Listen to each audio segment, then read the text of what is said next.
बाद में ट्रम्प ने कहा नहीं, मैं सीज़फायर के लिए नहीं जा रहा, मैं किसी और काम के लिए जा रहा हूँ। अब पता चला है कि basically Donald Trump Narendra Modi और जनरल आसिम मुनीर की मुलाकात करवाना चाहते थे, और इस बात का नरेंद्र मोदी को पता चल गया कि मुझे ये इसलिए व्हाइट हाउस बुला रहे हैं, और उन्होंने सिंपली कह दिया नो, मैं नहीं आ सकता।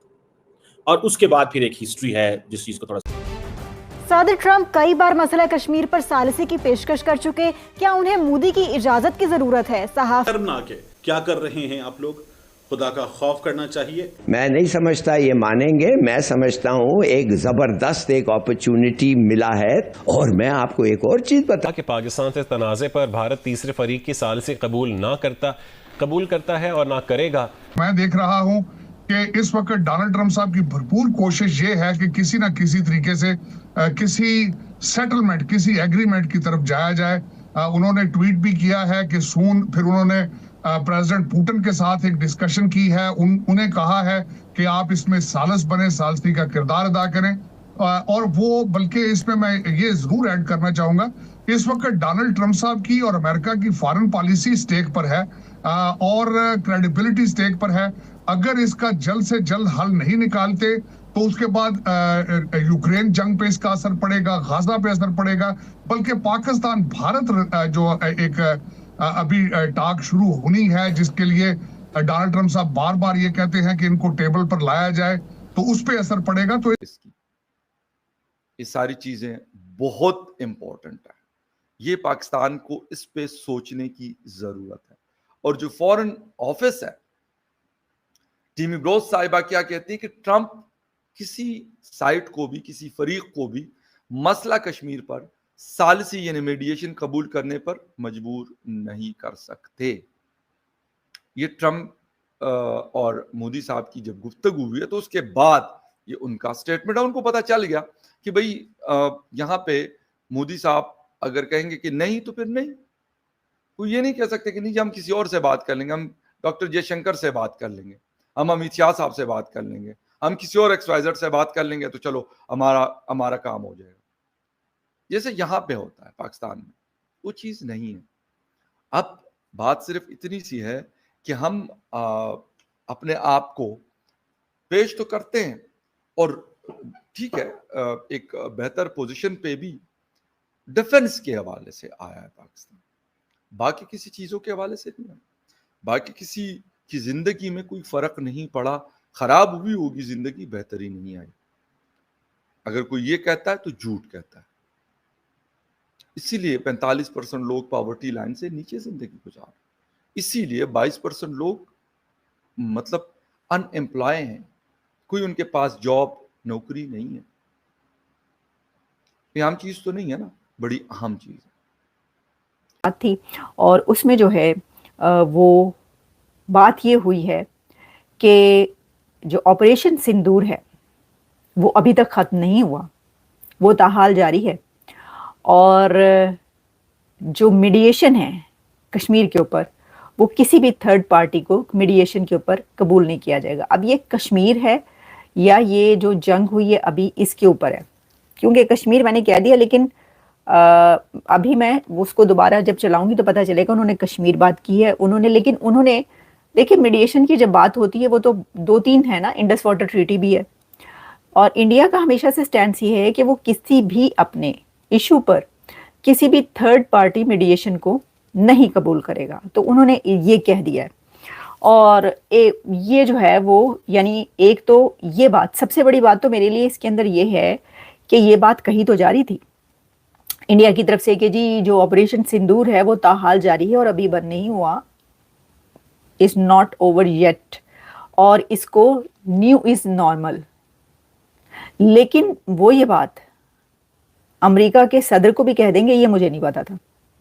तो जब उन्होंने ये ट्रंप से भी अगर ये बात कह दी तो आप इसको सोच सकते हैं कि वो इस बारे में कितने कट्टर हैं और कैसा सोच रहे हैं। यानी इंडिया में ये पत्थर पर लकीर है कि उन्होंने अमेरिकी सदर को भी कह दिया कि ऑपरेशन सिंदूर अभी खत्म नहीं हुआ, तो किसी भी वक्त जो है दोबारा से जंग शुरू हो सकती है, या दोबारा से जो है वो क्या दोबारा से हमला हो सकता है पाकिस्तान पर। इसको हम इस तरह लें।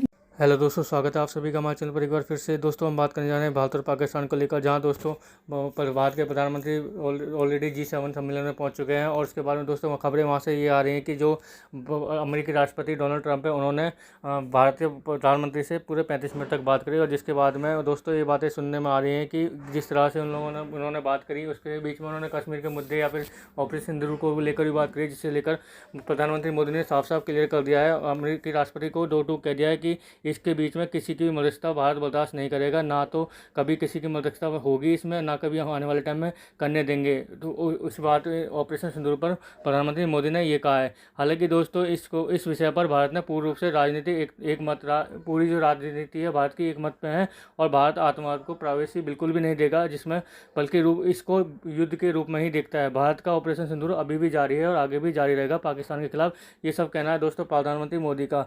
वहीं दोस्तों इस बात को लेकर ये इसलिए कहा जा रहा है कि जिस तरह से अभी खबरें ये आ रही हैं कि प्रधानमंत्री और डोनाल्ड ट्रंप के बीच जो G7 सम्मेलन में मुलाकात तो नहीं हो पाई, लेकिन वहाँ पर दोस्तों सुनने में ये आ रहा है कि इन दोनों के बीच फ़ोन पर 35 मिनट बात हुई है, जिसके बाद में इन बीचों पर बात हुई है, जिसमें प्रधानमंत्री ने इनको साफ साफ क्लियर कर दिया कि इस चीज़ों पर कोई बात नहीं होगी, दो टूक साफ साफ क्लियर कर दिया। तो एक तरह से डोनाल्ड ट्रंप की पूरी तरह से बोलती बंद कर दी गई है, और आने वाले टाइम में देखना होगा कि किस तरीके से ये बातचीत आगे बढ़ती है कश्मीर को लेकर। तो दोस्तों आगे देखते हैं वीडियो में क्या होता है। कि अगर जनआसिम मुनीर की आज मुलाकात हो जाती नरेंद्र मोदी के साथ तो फिर क्या होता, और इंडिया क्या कहता है? इंडिया कहता है जनाब ये हमें कबूल नहीं है, we just can't we can't talk with Pakistan, हम पाकिस्तान के साथ बात नहीं कर सकते। इसीलिए ये जो स्टेटमेंट आ रही है इंडिया से वो थोड़ी सख्त आ रही है, बड़ी सख्त स्टेटमेंट आ रही है इंडिया से, ये थोड़ी समझने की जरूरत है। क्या वे कनाडा से वापसी में अमेरिका रुक कर जा सकते हैं? पूर्व निर्धारित कार्यक्रमों के कारण प्रधानमंत्री मोदी ने अपनी असमर्थता व्यक्त की। दोनों लीडर्स ने तब तय किया कि वे निकट भविष्य में मिलने का प्रयास करेंगे। राष्ट्रपति ट्रंप और प्रधानमंत्री मोदी ने इजराइल ईरान के बीच चल रहे संघर्ष पर भी चर्चा की। रूस यूक्रेन कॉन्फ्लिक्ट पर दोनों ने सहमति जताई कि जल्द से जल्द शांति के लिए दोनों पक्षों में। तो दोस्तों आपने देखा पाकिस्तानी मीडिया करेक्शन देखने के बाद में आपको साफ साफ दिखा होगा जिस तरह से पाकिस्तानी मीडिया कह रही है कि क्या ट्रंप को भी अब मोदी की इजाज़त की जरूरत है। जी हाँ, बिल्कुल इजाज़त की जरूरत है, क्योंकि दोस्तों जिस तरह से भारत के प्रधानमंत्री ने साफ साफ दो टूक कह दिया कि उनको किसी को भी दखलंदाजी पसंद नहीं आएगी। उसके बाद में दोस्तों अमेरिकी डोनाल्ड ट्रंप है उनको अपना समूह लेकर वापस फ़ोन पर रखना पड़ गया, जिसके बारे में दोस्तों अभी ये कहा जा सकता है कि वो बहुत देर से मनाने की कोशिश कर रहे थे, 35 मिनट लगातार मनाते रहे, लेकिन उसके बावजूद मोदी नहीं माने, जिसके बाद में दोस्तों भारत और पाकिस्तान के बीच के रिश्ते हैं उनको लेकर काफ़ी ज़्यादा हलचल पैदा हो गई है। क्योंकि दोस्तों पाकिस्तान के अंदर ये पहले से अब चाल हो गया कि ऑपरेशन सिंदूर सच्ची में ख़त्म नहीं हुआ है, ऑपरेशन सिंदूर अभी भी जारी है और भारत कभी भी हमारे ऊपर अटैक कर सकता है। ये सब कहना है दोस्तों पाकिस्तानी मीडिया का। वहीं दूसरी ओर देखा जाए दोस्तों कश्मीर एक मुद्दा है जिसे POK के ऊपर बात करनी है। भारत की सरकार ऑलरेडी बात इस बारे में बोल चुकी है। भारत के जो रक्षा मंत्री राजनाथ सिंह ने उन्होंने पहले ही कहा था कि अब जो भी बात होगी POK के ऊपर होगी, और जिसमें तीसरा कोई भी देश जिसका हक से बिल्कुल ही मंजूर नहीं होगा। जिसके बारे में दोस्तों अभी जिस तरह से डोनाल्ड ट्रंप ने ये काफ़ी बार बोल भी चुके हैं कि हम मध्यस्थता कराएंगे इन दोनों देशों के बीच में, तो इस चीज़ को आज क्या है जो लगाई जाती है, जो पाकिस्तान को उम्मीद थी कि अमेरिका उनका साथ देगा और इसमें उनको कुछ हासिल होगा, लेकिन दोस्तों प्रधानमंत्री के इस बयान के बाद में पाकिस्तान को पूरी तरह से झटका लग चुका है, और झटके के साथ ही पाकिस्तान की उम्मीदें खत्म हो चुकी है, उनको कश्मीर के मामले में कुछ भी हासिल होने वाला है। वहीं दूसरी ओर देखा जाए तो दोस्तों पाकिस्तान जो है पूरी तरह से अलग थलग दिखाई दे रहा है, क्योंकि दोस्तों अब वो ईरान का साथ दे या अमेरिका का साथ दे या इजराइल का साथ दे, क्योंकि दोस्तों एक तरफ इस्लामिक देश है और दूसरी तरफ अमेरिका है। तो दोस्तों देखने वाली बात होगी कि पाकिस्तान का मोटिव क्या होता है, किस तरफ जाता है, किस तरफ स्टैंड लेता है। तो दोस्तों कैसे लगी आज की हमारी वीडियो हमें कमेंट करके जो बताएं। हमारे चैनल को लाइक एंड सब्सक्राइब जरूर करें ताकि आपको हमारे साथ बना रहे।